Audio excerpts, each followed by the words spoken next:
नमस्कार। ब्रेक के बाद खबरों में एक बार फिर से आपका स्वागत है। मैं हूं हिमरत और खबरों की शुरुआत करते हैं राजधानी रांची से।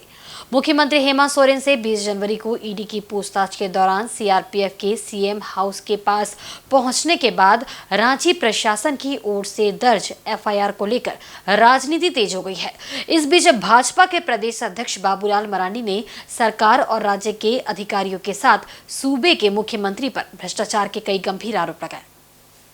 साथ ही सीआरपीएफ पर हुए एफआईआर को भी गलत करार दिया है। वहीं इस मामले में झारखंड मुक्ति मोर्चा के प्रवक्ता मनोज पांडे का कहना है कि वहां धारा 144 लागू होने के बाद भी झारखंड मुक्ति मोर्चा के कार्यकर्ता उस क्षेत्र में गए। ये उनकी मनोभावना थी और उन पर भी प्रशासनिक कार्रवाई की जा रही है। बावजूद इसके सीआरपीएफ जैसे प्रशासनिक अधिकारी की नियुक्ति वहां पर किस परिस्थिति में और किसके आदेश पर की गई, ये भाजपा को बताना चाहिए। वहीं कांग्रेस ने भी इस मामले में भाजपा पर पलटवार किया है।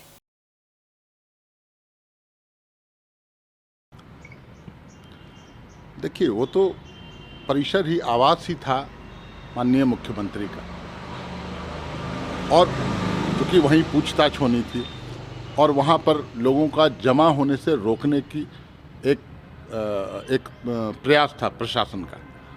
144 होता है कि भाई अब 5 से अधिक व्यक्ति इकट्ठे नहीं हो सकते। मुख्यमंत्री महोदय गए, ठीक है, मैं मानता हूँ कि हमारे पार्टी के कार्यकर्ता अपनी भावनाओं को रोक नहीं पाए थे, वहाँ जमा हुए थे, उन पर भी कार्रवाई हो रही है, मुकदमे दर्ज हुए हैं। लेकिन जो सरकारी पदाधिकारी हैं, जो जिम्मेवार पदों पर हैं, जिन पर देश की जनता को विश्वास रहता है, सीआरपीएफ, उनकी डिप्लॉयमेंट किस परिस्थिति में की गई, किसके आदेश पर की गई, बाबूलाल जी को उस पर भी कुछ बोलना चाहिए। जब से बने हैं तब से ये समझ रहे कि परसों जाके मुख्यमंत्री बन जाएंगे। 14 साल वैसे काटे हैं, 14 साल और काटना पड़ा, इसलिए उनकी बातों को बहुत अहमियत देने की जरूरत है। दूसरी ओर इस मामले में भाजपा प्रवक्ता प्रतुल शाहदेव का कहना है कि मुख्यमंत्री आवास से कुछ दूरी पर स्थित जस्टिस एलपीएन शाहदेव चौक पर मुख्यमंत्री का हजारों कार्यकर्ताओं को संबोधित करना निषेधाज्ञा लागू होने के बाद भी किसी तरह का कोई मामला नहीं बना। वहीं मौके पर सीआरपीएफ के नहीं आने से सत्ताधारी दल के कार्यकर्ताओं के द्वारा ईडी के अधिकारियों के साथ किसी तरह की अनहोनी से भी इनकार नहीं किया जा सकता था। देखिए, हमारा सबसे पहला प्रश्न है जिला प्रशासन से कि जस्टिस एलपीएन शाहदेव चौक, जो मुख्यमंत्री आवास से सिर्फ 50 मीटर की दूरी पर स्थित है, वहां मुख्यमंत्री जाते हैं, अपने हजारों कार्यकर्ताओं को संबोधन करते हैं और उस समय निषेधाज्ञा लगी होती है, लेकिन उन पर कोई मामला दर्ज नहीं होता। लेकिन जो सीआरपीएफ, जिस तरीके का माहौल बन गया था उस दिन पूरे राजधानी में और ख़ास करके मुख्यमंत्री आवास के आसपास हजारों जेएमएम के कार्यकर्ता हथियार हरवे के साथ जमा हो गए थे, निषेधाज्ञा का उल्लंघन कर रहे थे और बार बार ईडी का सेंधरा, ईडी पर हमला, आग लग जाएगा झारखंड में, तरह तरह की बातें कर रहे थे और प्रशासन मूक दर्शक था। ये आपको जो सीओ ने एफआईआर किया उसी से ये प्रतीत होता कि धारा 144 लगे होने के बावजूद हजारों की संख्या में जेएमएम के कार्यकर्ता भी आ गए, ये सीओ ने कहा है। तो ये खुद मान रहे हैं कि उस दिन law and order machinery collapse कर गई थी। तो ईडी के जो अफसर उनको टारगेट करने का यहाँ बात हो रहा था। तो हमारा मानना है कि अगर उस दिन सीआरपीएफ नहीं आती तो ईडी के अफसरों के खिलाफ किसी बड़ी अनहोनी की आशंका से इनकार नहीं किया जा सकता था और मुकदमा दर्ज हुआ तो जमानतीय धाराओं पे जेएमएम के कार्यकर्ताओं के द्वारा पर जो हथियार लेकर आए थे और सीआरपीएफ पर इन्होंने गैर जमानतीय धाराओं पर जिक्र किया। कहते हैं ना, जब पाप का घड़ा भर जाता है तो ऐसे ही निर्णय होता है। मुख्यमंत्री जी, आपके कयामत की रात आ गई है, अब ईश्वर आपके गुनाहों का फैसला करेगा और आप बच नहीं सकते। ये झारखंड मुक्ति मोर्चा ने ये भी आरोप। एक भारत श्रेष्ठ भारत कार्यक्रम के तहत आज राजभवन में उत्तर प्रदेश, गोवा, दमन और दीव राज्य का स्थापना दिवस मनाया गया। इस अवसर पर झारखंड के राज्यपाल सीपी राधाकृष्णन उपस्थित थे। आज ही के दिन देश के सबसे बड़े राज्य उत्तर प्रदेश की, जबकि 26 जनवरी को गोवा, दमन और दीव की स्थापना हुई थी। इस अवसर पर राज्यपाल सीपी राधाकृष्णन ने कहा कि आज देश के सबसे बड़े राज्य उत्तर प्रदेश की स्थापना दिवस है। ये राम और कृष्ण की भूमि है। उत्तर प्रदेश की एक लंबी सांस्कृतिक विरासत रही है। देश के विकास में उत्तर प्रदेश का महत्वपूर्ण योगदान है। Today we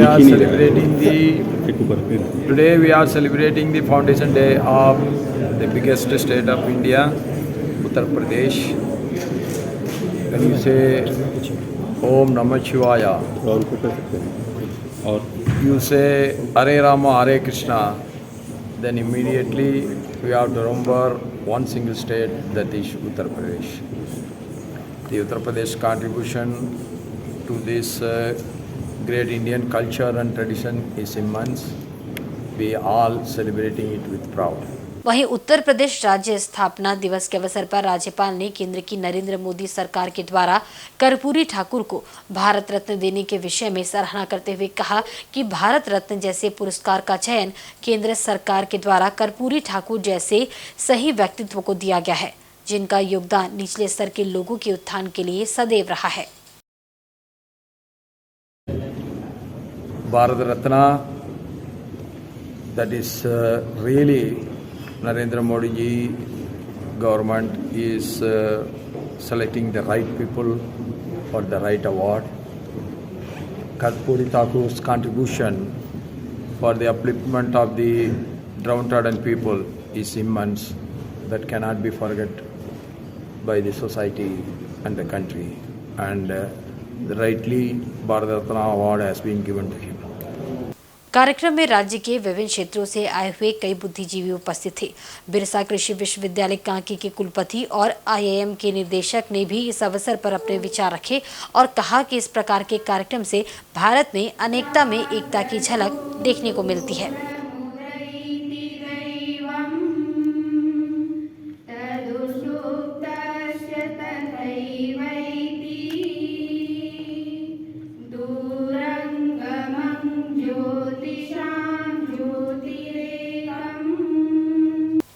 इधर राजधानी रांची के आरोग्य भवन में जनजातीय सुरक्षा मंच की ओर से एक प्रेस वार्ता आयोजित की गई। इस प्रेस वार्ता के माध्यम से राजधानी रांची के मोराबादी मैदान में आगामी 4 फरवरी को होने वाले आदिवासी एकता रैली के विषय में विशेष तौर पर सचेत रहने का आग्रह किया गया।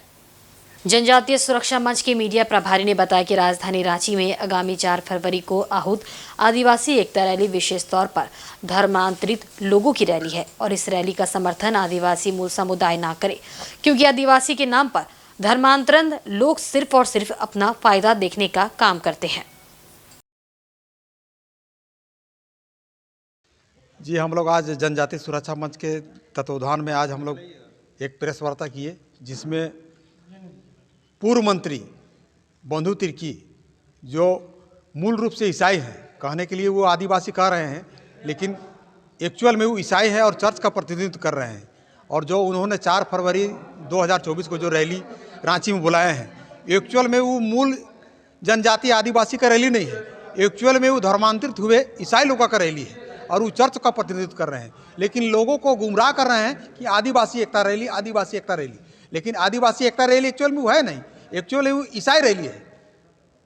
और चूंकि हम लोग जान चुके हैं कि वो चर्च का प्रतिनिधित्व करते हैं और माने शुद्ध ईसाई है, तो हम लोग पकड़ चुके हैं, इसीलिए माननीय पूर्व मंत्री को ये बोलना चाहिए कि यह ईसाई रैली है, लेकिन लोगों को कह रहे हैं कि आदिवासी एकता रैली है। इसीलिए आज हम लोग प्रेस वार्ता के माध्यम से लोगों की जानकारी दिए कि अगर आप लोग अपना बेटा बेटी का नौकरी चाहते हैं, भाई भतीजा का नौकरी चाहते हैं, सगे संबंधी का नौकरी चाहते हैं, तो ईसाई रैली में शामिल नहीं होइए और जनजातीय सुरक्षा मंच का जो भी कार्य होता है या रैली होता है उसमें शामिल होइए, ताकि आने वाला नया पीढ़ी को नौकरी चाकरी मिल सके।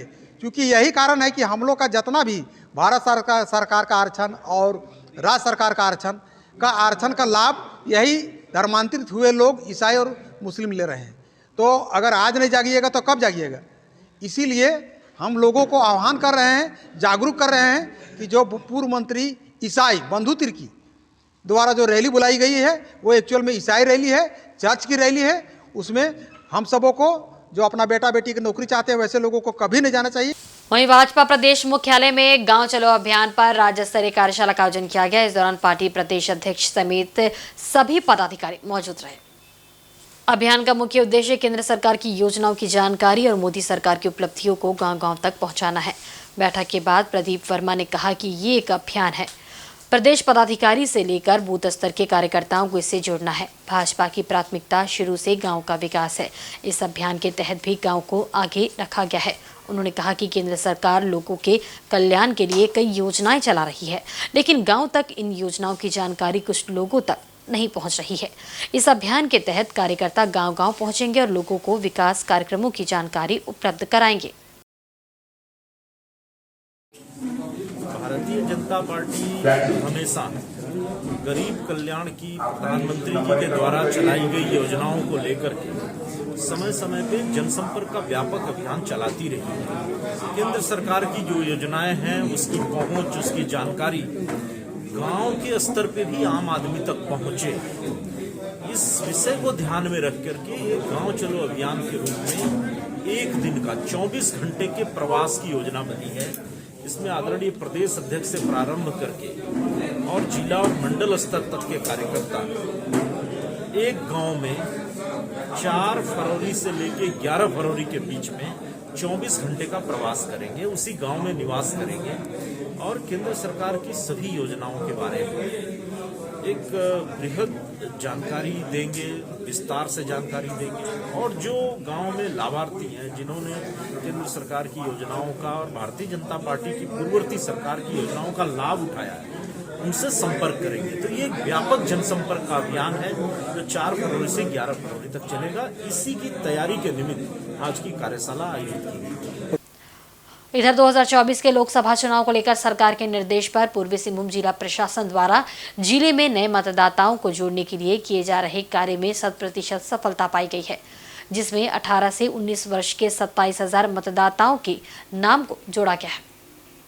इस उपलब्धि के बारे में जिले के डीडीसी मनीष कुमार ने पत्रकारों को जानकारी देते हुए बताया कि जमशेदपुर लोकसभा में 6 विधानसभा क्षेत्र है, जिसमें जिला प्रशासन की ओर से मतदाताओं को जोड़ने का कार्य कुछ महीनों से किया जा रहा था, जिसका आंकड़ा आने के बाद पूरा प्रशासनिक विभाग काफी खुश है। उन्होंने बताया कि 3 चरणों में कार्य किया गया था। पीडब्ल्यूडी मतदाता, ट्रांसजेंडर और 18 से 19 वर्ष के नए मतदाताओं को जोड़ना, जिसे लेकर बीएलओ उसके सुपरवाइजर के द्वारा कड़ी मेहनत कर घर घर जाकर वोटरों को जोड़ा गया, जिसमें सफलता पाते हुए 66,000 मतदाताओं को सूची में शामिल किया गया है। इनमें 18 से 19 वर्ष के 27,000 नए युवा मतदाता शामिल है, जो पिछले बार से 100% की उपलब्धि है। वहीं 57,000 वैसे मतदाताओं के नाम को सूची से हटाया गया है जो अब इस दुनिया में नहीं है। अगर कुल मतदाताओं की सरकारी नेट आंकड़ा पर गौर फरमाए तो 9,296 मतदाताओं को सूची में शामिल किया गया है। इस उपलब्धि को लेकर डीडीसी ने सभी कर्मियों को बधाई देते हुए आगे भी इसी तरह के कार्य करने का भरोसा जताया है। अब 22/1/2024 को हमारा जो फाइनल रोल था वो प्रकाशित हो चुका है और इस बार हमारे पूरे 6 के 6 विधानसभा क्षेत्र जो है ये जमशेदपुर लोकसभा क्षेत्र के उन्होंने बहुत बेहतरीन कार्य किया है। इसके फलस्वरूप हम लोग का कुल मिलाकर 9,200 मतदाताओं का लगभग हम लोगों ने नेट इस बार मतदाता में सूची में 9296 को जोड़ा है।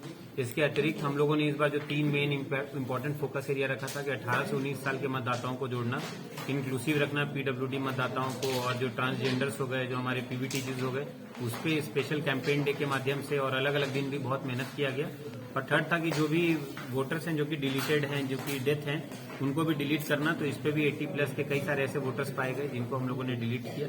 तो अक्रॉस अगर हम लोग बात करें तो निश्चित तौर पे इस साल काफी बेहतर कार्य किया है पूरी टीम ने और आपके माध्यम से मैं यहाँ के लोगों को भी और टीम को भी धन्यवाद देना चाहूंगा। आप सभी का भी बहुत धन्यवाद। इसमें पूरे सजगता के साथ आप लोगों ने इस SSR में हम लोगों का साथ दिया है। तो स्पेशल थैंक्स फॉर दिस। वह जमशेदपुर के परसुडी थाना अंतर्गत मौजा डेमका साई में आदिवासियों के धार्मिक स्थल जाहिर स्थान दिशावली के 11 एकड़ जमीन को CCI की मिलीभगत से एक पूंजीपति द्वारा 4 दीवारी किए जाने से ग्रामीण आक्रोशित है, जिसे लेकर सभी उपायुक्त कार्यालय पहुंचकर विरोध प्रदर्शन करते हुए कार्रवाई करने की मांग की है। ग्रामीणों का कहना है कि 1932 के खतियानी के समय से इस धार्मिक स्थल पर क्षेत्र के आदिवासी हो समाज के लोग पूजा पाठ करते आ रहे हैं, लेकिन पिछले कुछ महीनों से प्रखंड कार्यालय की CCI के मिलीभगत से परसुडी के रहने वाले हेनरी कुल्लू द्वारा उस 11 एकड़ जमीन पर जबरन कब्जा कर 4 दीवारी कर दी गई, जहां पोल्ट्री फार्म का गोदाम बनाने का प्रयास है, जिसका विरोध करने पर ग्रामीणों पर झूठा मामला दर्ज कर दिया गया, जिसे लेकर DC कोर्ट में मामला लंबित है। बावजूद उस पूंजीपति द्वारा CCI हेमंत लाल के सहयोग से आदिवासियों को पूजा करने से रोका जा रहा है, जिसे लेकर ग्रामीण उपायुक्त को ज्ञापन सौंपकर स्थिति से अवगत करवाते हुए कार्रवाई की मांग की है।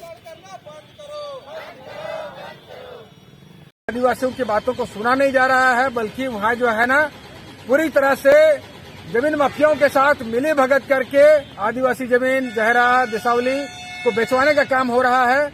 इसीलिए आज समाज को, आदिवासी समाज को जो है ना डीसी ऑफिस में आकर के अपना गुहार लगाना पड़ रहा है कि हमारी जो जमीन है, धार्मिक जमीन है, जहरा है, जसावली है, उसको सुरक्षित रखा जाए और जब तक कोर्ट में मामला है तब तक उस पर किसी भी प्रकार का कोई कार्रवाई ना हो।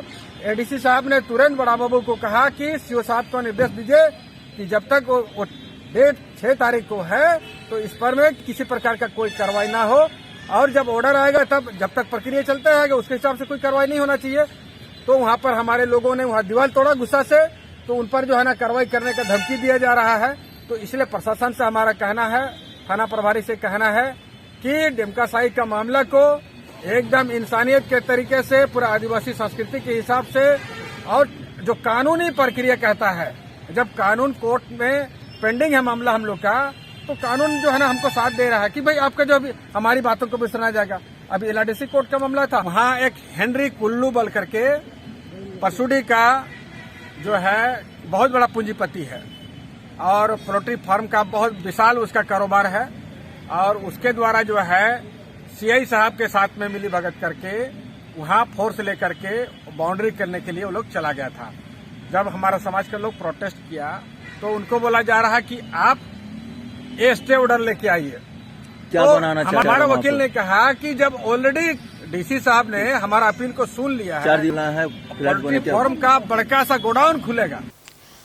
मनोहरपुर थाना क्षेत्र अंतर्गत प्रेमी रोहित गुप्ता पर शादी का झांसा देकर 4 साल तक शारीरिक संबंध बनाने व शादी से इनकार करने का आरोप लगाते हुए स्थानीय बाजार क्षेत्र की एक युवती रूपा कुमारी गुप्ता ने मनोहरपुर पुलिस से मदद की गुहार लगाई, जिसके बाद पुलिस की पहल से मुख्य बाजार स्थित नरसिंह आश्रम परिसर के पातालनाथ शिव मंदिर में ग्रामीणों के सहयोग से युवती का उसके प्रेमी रोहित गुप्ता से शादी कराई गई। दरअसल रूपा ने विगत 2 दिन पहले मनोहरपुर पुलिस से अपने प्रेमी पर शादी का झांसा देकर शारीरिक संबंध बनाने का आरोप लगाया था। इसके साथ ही शादी का दबाव बनाने पर उसके परिजनों द्वारा धमकाने का आरोप लगाते हुए कार्रवाई की मांग की थी। इसके बाद मनोहरपुर पुलिस ने युवती व आरोपी युवक दोनों के परिजनों को थाना में बुलाकर पूछताछ की। इसके साथ ही मामले को देखते हुए समाज के प्रबुद्ध लोगों को भी थाना बुलाकर इस पर सामाजिक रूप से सुलझाने की बात कही गई, जिसके बाद मंगलवार को शहर के कई लोगों ने युवक व युवती को समझाते हुए आपसी सहमति के साथ रहने की बात कही, जिसके बाद लोगों की पहल पर रूपा गुप्ता व रोहित गुप्ता की शादी कराई गई। हालांकि इस मौके पर रोहित के पिता शिव कुमार गुप्ता और उसकी मां मौजूद नहीं थी, जबकि युवती की माता और बहन के अलावा मनोहरपुर पश्चिमी पंचायत की पंचायत समिति सदस्य खुशबू गुप्ता, रवि सिंह, भरत चौधरी, वीरेंद्र चौधरी समेत कई लोग मौजूद थे। इधर जमशेदपुर के कदमा स्थित केडी फ्लैट एवं उसके पीछे के आउट हाउस के बाउंड्री वॉल को गेट लगाकर बंद किए जाने का विरोध भारतीय जनतांत्रिक मोर्चा ने किया है। इनके द्वारा इसको लेकर जिला मुख्यालय में प्रदर्शन किया गया। प्रदर्शन का नेतृत्व कर रहे पार्टी के कोल्हान प्रभारी संजीव आचार्य ने कहा कि जिस स्थान को गेट लगाकर सील किया गया है उसके बगल का क्वार्टर एक रसूखदार को अलॉट किया गया है और उन्हीं के इशारे पर गेट लगाकर मार्ग को बाधित किया गया है। ये मार्ग बंद होने से स्थानीयों को अलग से 2 किलोमीटर घूमकर आना जाना पड़ रहा है। इन्होंने कहा कि ये मार्ग 100 वर्ष पुराना है, जिसे अचानक बंद कर दिया गया, जो गलत है। इस पर जिला प्रशासन कार्रवाई करे, ऐसी मांग इन्होंने रखी है। हम लोग आज जिला प्रशासन माननीय उपायुक्त महोदय से ज्ञापन देने के लिए आए हैं शांतिपूर्ण तरीके से कि आप जल्द से जल्द इस रोड को खुलवाएं, जिसमें आम पब्लिक जो आना जाना कर रहा था, बागे बस्ती, ईसीसी, पाटिया बस्ती, 2500 ऐसा बस्ती है, लगभग 2 लाख जनता वहाँ पे रहता है। एक तरफ नेताजी सुभाष रोड में दुनिया का बैंक है और रिलायंस फ्रेश है, वहाँ पे लगभग जाम की स्थिति बने रहती है। तो आपने इस स्थिति में दोनों रोड को ब्लॉक कर दिया, ब्लॉक करके इंक्रोचमेंट करवा लिया है। टाटा प्रशासन बोलता है हमने नहीं किया, आप बोलते हैं हमने नहीं किया, किया कौन है? हम लोग की मांग है यथाशीघ्र इस रोड जो था 100 साल पुराना रोड को खुलवाया जाए, आम नागरिकों को आने जाने की तकलीफ ना हो। हम लोग मांग करते हैं। अगर नहीं होता है तो इस आंदोलन को हम लोग बृहद पैमाने में करेंगे, हस्ताक्षर अभियान करेंगे और कदमा में बृहद रैली निकालेंगे। ऐसा नहीं है कि सब कोई आपसे डरता है या मुंह अब चुप रखेगा। जहाँ भी जन मुद्दों की बात होगी वहाँ हम लोग खड़े होंगे और इसको विरोध हम लड़ेंगे। आज हम लोग डीसी महोदय को प्रतिवेदन ज्ञापन देने के लिए आए हैं। बंग उत्सव समिति कोल्हान की ओर से आगामी 28 जनवरी को जमशेदपुर के बिष्टुपुर स्थित गोपाल मैदान में भव्य रूप से बंग उत्सव का आयोजन किया जाएगा। उक्त जानकारी सांची बंगाल क्लब में आयोजित पत्रकार सम्मेलन में समिति के पदाधिकारियों ने दी। उन्होंने बताया कि दिन भर चलने वाले उक्त आयोजन में बंग समुदाय के उत्थान, अधिकार, साहित्य सहित सांस्कृतिक आयोजन होंगे। वहीं कई संस्थाओं द्वारा प्रदर्शनी और खान पान के स्टॉल भी लगाए जाएंगे। कार्यक्रम के प्रथम चरण में विशिष्ट अतिथियों द्वारा स्मारिका का विमोचन भी किया जाएगा। उन्होंने बताया कि दोपहर बाद लोक कलाकार बादल पाल सहित शहर के आसपास से आने वाले बंग भाषी अपना कार्यक्रम प्रस्तुत करेंगे। वहीं शाम के सांस्कृतिक समारोह में अनुष्का पात्र व राहुल सिन्हा अपनी प्रस्तुति देंगे।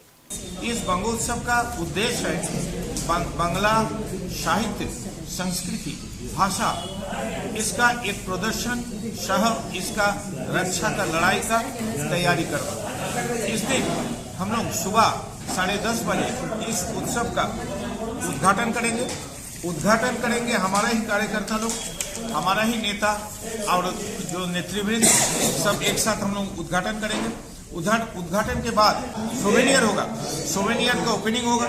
सोवेनियर का ओपनिंग के बाद हम लोग अपना जो सभी जगह से जो अतिथि आए हैं उनको बुलाएंगे, उनको सम्मानित करेंगे और फिर एक प्रदर्शनी केंद्र, यानी हम लोग झारखंड में बांग्ला भाषा का जो इतिहास है, जो लोग यहाँ कभी ना कभी आए और यहाँ का संस्कृति को, भाषा को आगे बढ़ाने में जो भी बांग्ला भाषाभाषी काम किए, उस सभी लोगों का डिटेल्स वहाँ रहेगा। और उसके बाद शुरू होगा हर अंचल से आए हुए सांस्कृतिक कार्यकर्ता, जो वर्कर, जो कि अपना अपना कल्चरल ट्रूप लेकर आएंगे, वो अपना कल्चरल ट्रूप का प्रोग्राम वहाँ रखेंगे मंच पर।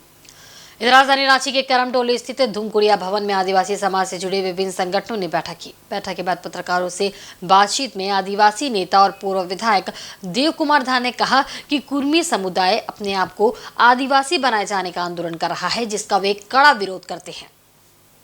उन्होंने कहा कि कुर्मी समाज के इस मांग के विरोध में आगामी 11 फरवरी को रांची के मोराबादी मैदान से बिरसा चौक तक पैदल मार्च किया जाएगा। वहीं पैदल मार्च को लेकर आज रांची में आदिवासी समाज से जुड़े विभिन्न संगठनों की बैठक हुई, जिसमें सर्वसम्मति से ये निर्णय लिया गया है कि कुर्मी को किसी भी हालत में आदिवासी का दर्जा नहीं मिलना चाहिए।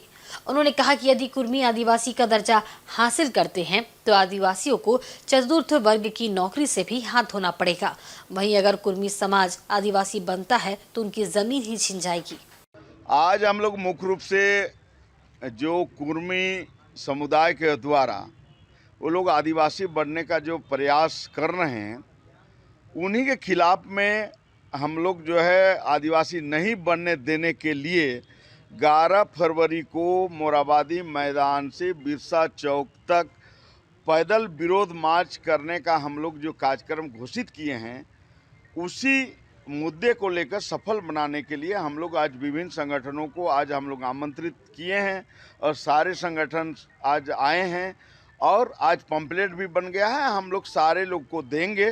क्योंकि निश्चित रूप से अगर कुर्मी समुदाय अगर आदिवासी बन जाता है तो निश्चित है कि हमारा जो ज़मीन है सारा ज़मीन लुटा जाएगा। जो पंचायत जो पेशा कानून के तहत जो हमें अधिकार मिला है, मुखिया, प्रमुख, जिला परिषद, वो सारे लुटा जाएगा। जो नौकरी है जो स्टेट गवर्नमेंट में 4th ग्रेडर से लेकर जेपीएससी तक, उस सारे नौकरी लुटा जाएगा और आदिवासी का अस्तित्व समाप्त हो जाएगा। इसलिए हम लोग कुर्मी को आदिवासी बनने के खिलाफ में हम लोग जो है इस रणनीति बनाने के लिए हम लोग जो है आज एक बैठक का हम लोग आयोजन किए हैं। और आज के बुलेटिन में बस इतना ही। कल फिर हाजिर होंगे कुछ नई खबरों के साथ। तब तक देखते रहें झारखंड न्यूज़। नमस्कार।